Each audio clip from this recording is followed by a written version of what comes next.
Syederalun, salah seorang terpidana ikhtilat Ira, tumbang sesaat setelah Algojo mengayunkan cambuk terakhir ke bagian punggungnya.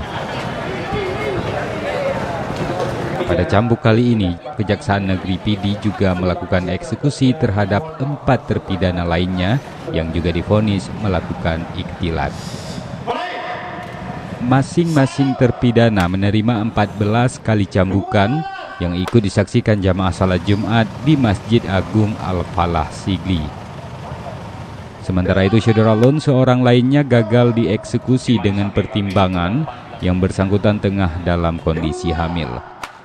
Petugas mengaku akan mengagendakan cambukan untuk yang bersangkutan pada kesempatan berikutnya. Yang telah dieksekusi 5 orang, 1 orang ditunda.